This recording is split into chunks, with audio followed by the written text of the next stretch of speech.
Book 234. Good morning, good morning. Welcome back to Morning Motivation with Matthew Daniels, and today I'm going to tell you guys about the man who broke into the Vatican Library and read all the books. That's right, the man who broke into the Vatican Library and read all the books. But what is Matthew Daniels talking about? A long time ago, in the area of the earth that we call Italy today, a young boy was born in what is now known as Vatican City. This boy, who was one of my ancestors no less, was born into this country, ruled by the Pope, and at his birth, his parents dedicated him to the service of God.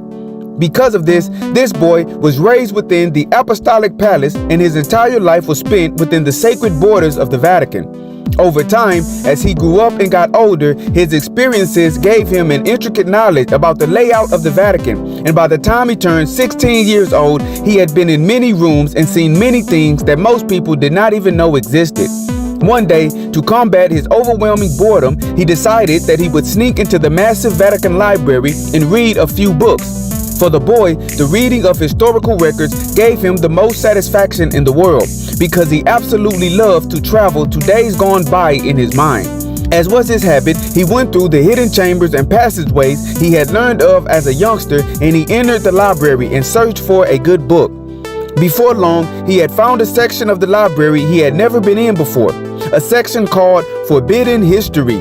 Intrigued by the label of forbidden, the boy grabbed a few books and began to scan through them. The books were written in various languages like Latin, Greek, Aramaic, Hebrew, English, Demotic, hieroglyphics, and cuneiform. Since the boy was trained in all of these scripts, he eagerly began to read. When he did, he soon realized why these books were forbidden. The things they spoke of totally contradicted almost everything that the Catholic Church taught.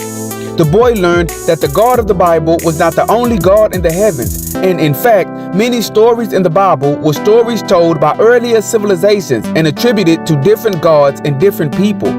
The boy read for hours and hours, and his view of the world was totally upended. Not realizing the danger of his discovery, he left the library and went to ask one of the clergy members about what he read, and he was betrayed. The clergy, who had been his friend his entire life, seized him up and tossed him into the dungeon below the palace, and he ran off to tell the Pope. It was decided that the boy should die for gaining this knowledge because they could not risk him telling anyone the truth. The boy was murdered that same night in cold blood, and his body was burned. Then, after many years, the boy was reincarnated and born again into this earth, and he did indeed remember what happened to him in his past life. So, as he grew up, he thought of ways to tell the public what he learned without being brutally murdered again. And when he turned 40 years old, he had figured it out. The boy, who was now a man living in a place called the United States, determined to write 12 books containing 365 short motivational stories which would present unto the public the raw truth of what he learned in an inconspicuous way. And while people were thinking the man was only writing fantasy and mythology, he was actually revealing earth-shattering truths. The man knew that by the time the Pope and the clergy realized what had happened, he would have given the world so much of their forbidden information, it would be too late for them to do anything about it. And even if they chose to kill him again, the world would one day realize what was actually in those 12 books of 365 short motivational stories that he wrote, and their lies would be exposed. And so, the morning motivation of today is the man who broke into the Vatican Library and read all the books. Sometimes in this life, you will be attacked and demonized for trying to do the right thing. Why? Because there are those on this planet whose entire existence is based upon them doing the wrong thing. So, when you attempt to disrupt their evil existence, they will naturally fight for survival by threatening yours.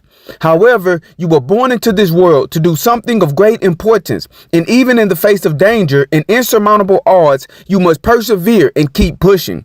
So today, follow your heart, face your fears, and always strive to do that which is good. And remember, you are awesome, you are amazing, you are wonderful, and you are great, and you are going to change the world. I just hope I'm still alive to see it, family. I'm out. Good morning. To order books by the author Matthew Daniels, search Matthew Daniels on Amazon.com or visit www.dandyandbigherm.com.